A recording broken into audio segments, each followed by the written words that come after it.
Welcome to another edition of Curtis Jones Writing. This is the final chapter in Love Endures All Things Across the Creek.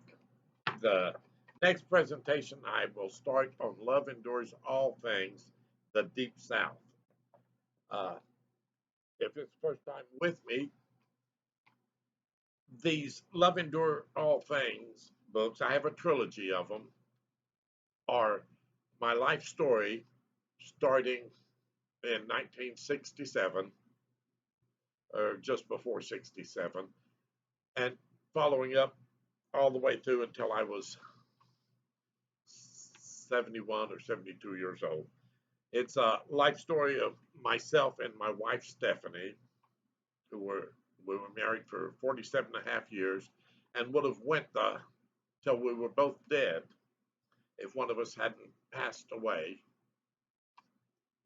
Uh, Before that, I wrote two books called Dad's Old Truck, Volume 1 and Volume 2. They are my life story up until the point I married Stephanie. So I, in essence, have written my whole life story. And I have several other books that I've written about other things. If you enjoy what I do, you can go to my webpage, which is curtis-jones-books.squarespace.com. They have links that'll take you to Amazon where you can get these books in either an ebook or paperback. This is the paperback. Uh, and most of my books come in ebook or paperback, or all my books do, and some of them come in hardback. So let's finish this last chapter in Love Endures All Things. Chapter 15. The title of this chapter is Ready, Set, Go. We only spent one Christmas in the house in Muldrow.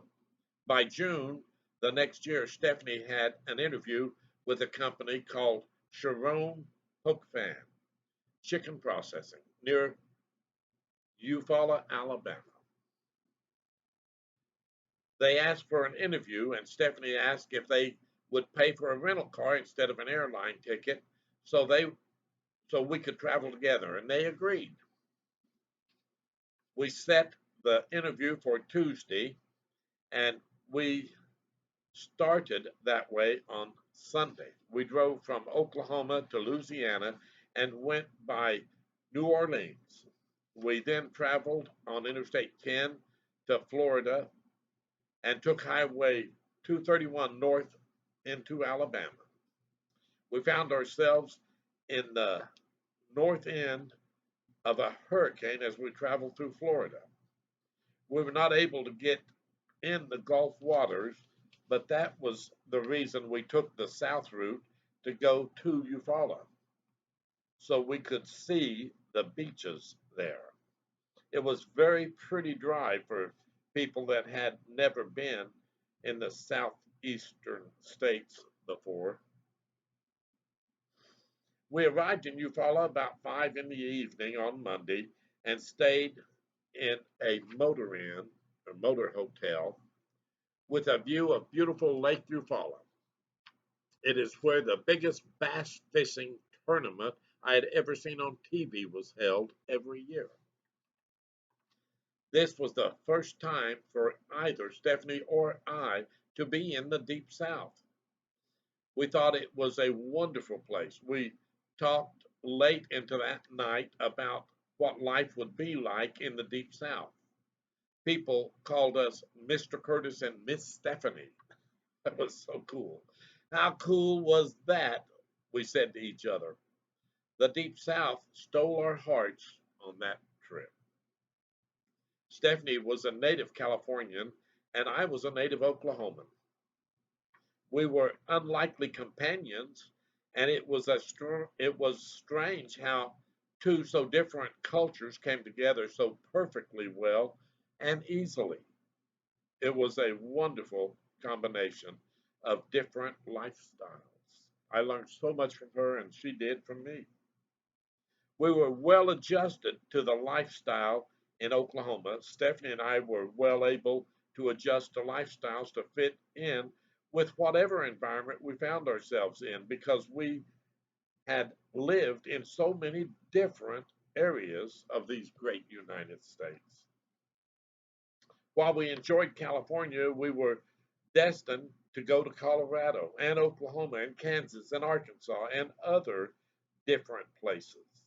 That traveling was what made us learn how to do well in such different cultures.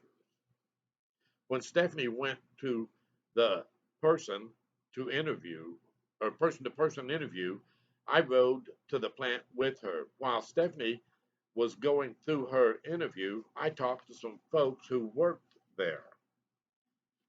This was the first time I was around lots of colored people. I learned that they acted very differently from those I knew in any other place we had lived. They were just like the colored folks I had known in other places until other colored persons came around. They spoke just like me until then. When other colored persons came around, the man I was speaking with began to speak like he was uneducated in the English language. It just seemed so odd to me. He also tried to distance himself from me. I followed his lead and went back to the car. I felt ashamed for him in how he responded differently with other colored people present. I learned not to be overly friendly with colored folks in groups at that meeting of the local person. I just assumed that this was an unusual event because the colored folks at the motel were not that way. No one else I met on that trip, white or colored, acted that way. When Stephanie came to the car ready to leave, she had a large smile on her face. She said she liked the folks here and that they made an offer for her to consider. We went back to the motel and gathered our suitcases and headed back for home. On the way, we talked about the offer and decided that it would be our next chapter, learning how to live in the deep south.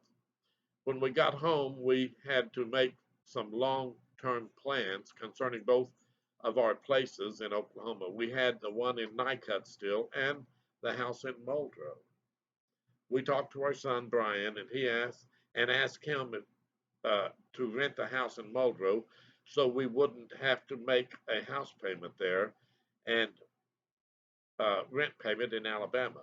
Nevertheless, we still had taxes and insurance payments on the house. We had already sold the Nycut property to one of our sons who never made more than two payments on the place the whole time he lived there.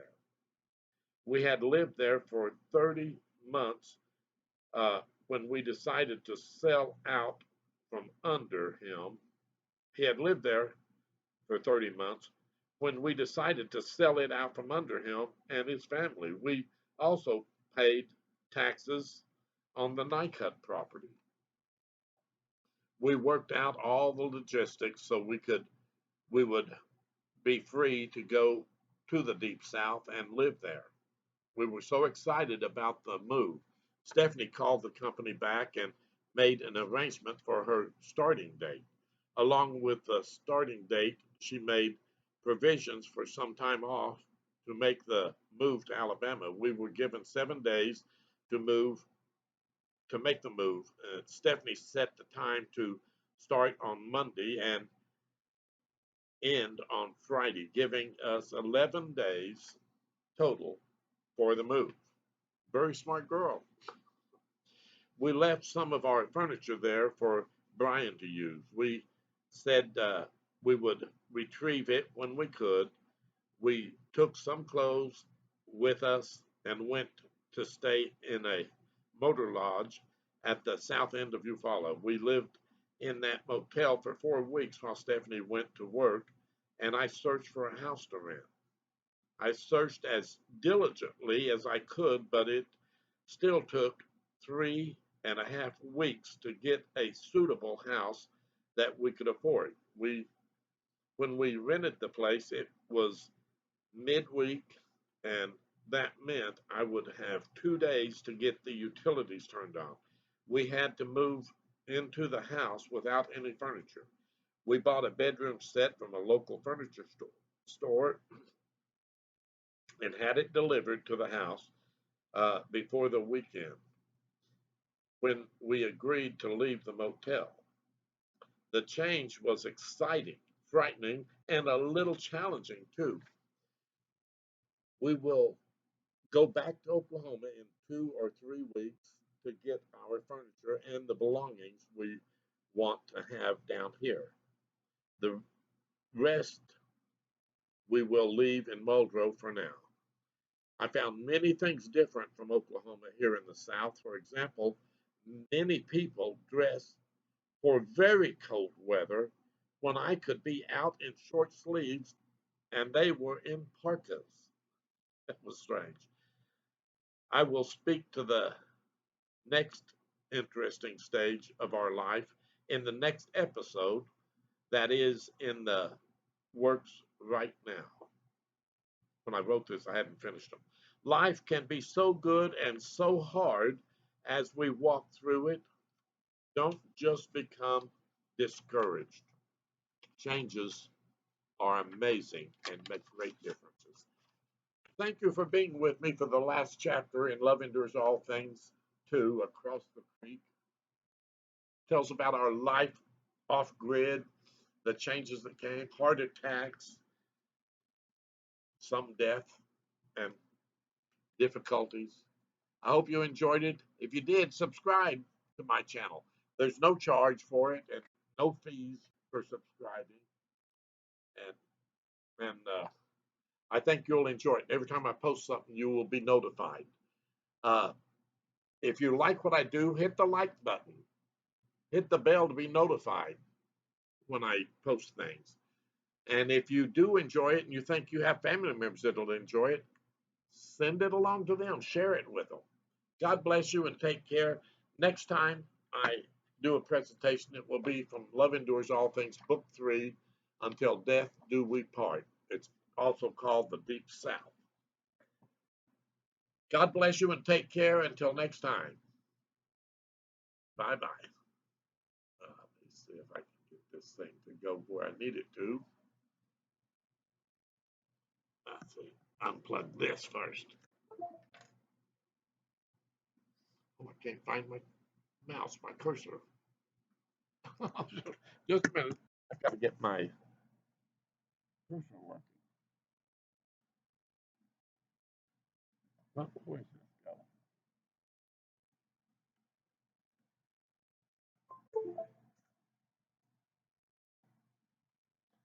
What's the matter with you?